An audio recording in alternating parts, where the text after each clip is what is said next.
Hello learners, good morning to all of you. I am your mentor for GST classes. Today in this video, I am going to explain about important points regarding GST registration. It is the second part of GST registration which was in the last video had been discussed. That concept is very helpful for your exam. So whenever you have to study GST registration, these points have to keep in mind. So now please keep focus on this topic carefully. So let's begin. Here is the first point. uh, every person who is registered under an earlier law will take registration under GST 2 means every person, हर एक persons को registration करवाना ज़रूरी है, whether it had take a registration earlier law. Means अगर वो इसके पहले वाले किसी भी लॉ में रजिस्ट्रेशन करवा के रखा है तो भी उसको जीएसटी रजिस्ट्रेशन करवाना पड़ेगा, क्योंकि इसके पहले वाले जीएसटी आने के पहले जो भी लॉ हुआ करती थी वो सारे लॉ हुआ करती थी। जैसे आपका सर्विस टैक्स हुआ करती थी, एक्साइज ड्यूटी हुआ करती थी, तो इसके अलावा भी उसे इन सब को अब तो डिलीट हो गया है, तो इन सब के अलावा अब उसे जीएसटी में रजिस्ट्रेशन करवाना ज़रूरी है। अगर कोई भी पर्सन है जो जीएसटी आने के पहले किसी भी लॉ में रजिस्ट्रेशन करवा के रखा है तो उसे जीएसटी में भी रजिस्ट्रेशन करवाना मैंडेटरी है। And now the second point here is where a business which is registered has been transfer to someone. अगर कोई ऐसा पर्सन है जो अपनी बिजनेस को क्या कर रहा है, सेल कर रहा है या फिर किसी दूसरे पर्सन को ट्रांसफ़र कर रहा है, तो उस केस में transferee shall take registration with effect from the date of transfer. तो जिस डेट को बिज़नेस ट्रांसफ़र किया जाएगा उस डेट से वो लायबल हो जाता है एक नया जीएसटी रजिस्ट्रेशन करवाने के लिए। ठीक है। So now the next point is registration is mandatory for anyone who makes interstate supply of goods and or services. Registration is mandatory for. Here is point. Registration is mandatory. यहाँ पे ये बोल रहा है कि रजिस्ट्रेशन क्या है, mandatory है, नेसेसरी है। एनीवन, किसी भी पर्सन्स को जो अगर इंटर स्टेट सप्लाई करता है, अगर कोई भी पर्सन इंटर स्टेट सप्लाई करेगा, सप्लाई ऑफ गुड्स या सर्विसेज करेगा, तो उसे रजिस्ट्रेशन करवाना ज़रूरी है, मैंडेटरी होता है। अब ऐसे कौन से पर्सन होते हैं? अगर सपोज़ ये सारे पर्सन है आपके casual taxable person. Casual taxable person का मतलब हुआ ऐसे कोई पर्सन जिनका डेली का काम है गुड्स को सप्लाई करना, सर्विसेज रेंडर करना, तो ऐसे पर्सन कैजुअल टैक्सेबल पर्सन होता है, जो हमेशा गवर्नमेंट को टाइम टू टाइम टैक्स पे करते हैं। तो ऐसे पर्सन्स को हम कैजुअल टैक्सेबल पर्सन करते हैं। Now second point, non resident taxable person. अगर कोई ऐसा पर्सन है जो नॉन रेसिडेंट है, यानी जो इंडिया का पर्सन नहीं है, बाहर का पर्सन है, आउटसाइड इंडिया का है, कोई फॉरेन है या फिर कोई एनआरआई है, तो वो उसे नॉन रेसिडेंट टैक्सेबल पर्सन बोला जाता है। अगर वो लायबल होगा तो उसे भी पहले रजिस्ट्रेशन करवाना पड़ेगा, तब जाके वो यहाँ पे गुड्स एंड सर्विसेज को सप्लाई कर सकता है। So non resident taxable persons को भी मैंडेटरी है कि अगर यहाँ पे इंडिया के अंदर बिज़नेस शुरू करना है या फिर बिज़नेस वो कर रहा है तो उसके सबसे पहले उसे जीएसटी में रजिस्ट्रेशन करवाना पड़ेगा। Now the third point is agents of a supplier. अगर किसी भी सप्लायर का कोई एजेंट्स है तो उसे भी रजिस्ट्रेशन मैंडेटरी है। Fourth point, tax payer paying tax under reverse charge mechanism. Reverse charge mechanism में ये होता है कि जो सप्लायर होता है और जो रेसिपिएंट होता है, तो यहाँ पे अभी तक आपने ये पढ़ते आया है कि सप्लायर टैक्स पे करता है, बट यहाँ पे क्या होगा, जो रेसिपिएंट होगा वो रेसिपिएंट ही टैक्स पे करेगा, सप्लायर टैक्स पे नहीं करेगा।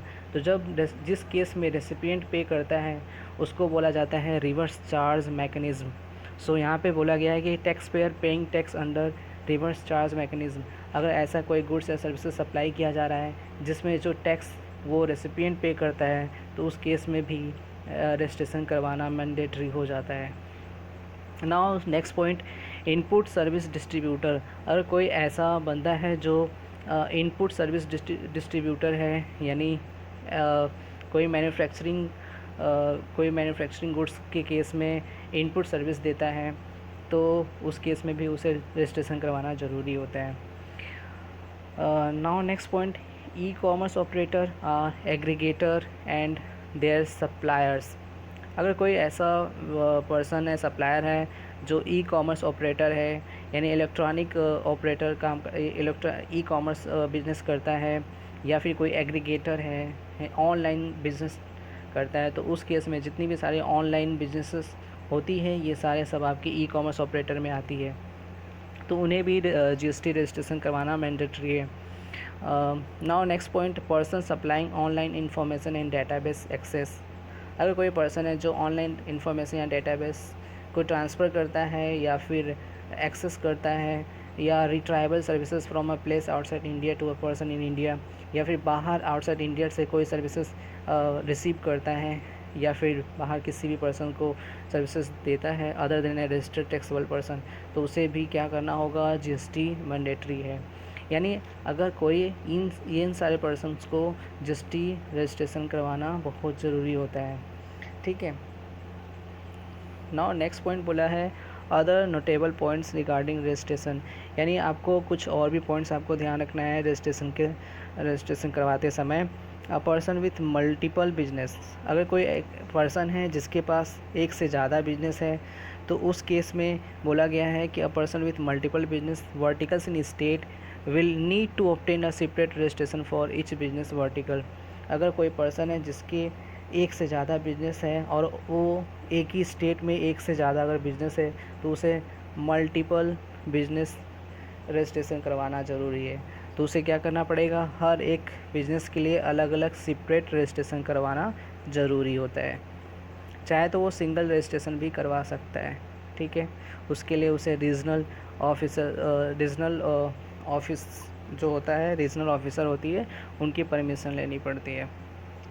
नाउ नेक्स्ट पॉइंट है pan is mandatory for apply for GST registration.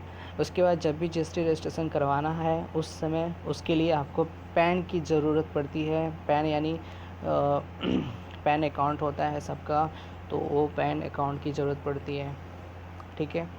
Personal account number होते हैं जो, इसकी ज़रूरत पड़ती है जब भी जीएसटी रजिस्ट्रेशन करवाएंगे। and except for non-resident person who can get GST registration on the basis of other document। ये तो जो पैन की ज़रूरत पड़ती है वो केवल इंडियन पीपल के लिए बात की गई है, यानी इंडियन सप्लायर होगा उसके लिए।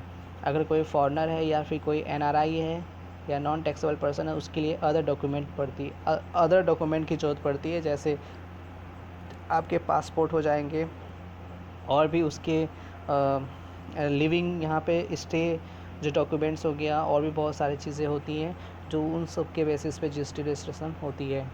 Now the last one is registration which has been rejected under CGST act, SGST act shall also stand rejected for the purpose of SGST CGST act. अगर कोई रजिस्ट्रेशन है आपको अगर रिजेक्ट करवाना है या फिर रिजेक्ट हो चुका है इन CGST एक्ट या SGST एक्ट के अकॉर्डिंग, तो उसे रिजेक्ट माना जाएगा SGST या CGST एक्ट के अकॉर्डिंग, ठीक है। ये बोला गया है कि अगर आपको कोई भी अपना रजिस्ट्रेशन रिजेक्ट हो चुका है या होना है, तो वो इसी एक्ट के अकॉर्डिंग ही रिजेक्ट किया जाएगा और रिजेक्ट माना जाएगा। तो ये सारे पॉइंट हैं आपके कि आपको जब जीएसटी रजिस्ट्रेशन करवानी है तो ये सारे पॉइंट्स आपको ध्यान में रखना है, ठीक है। आई होप ये वीडियो आपको बहुत अच्छी लगी होगी। Thank you very much.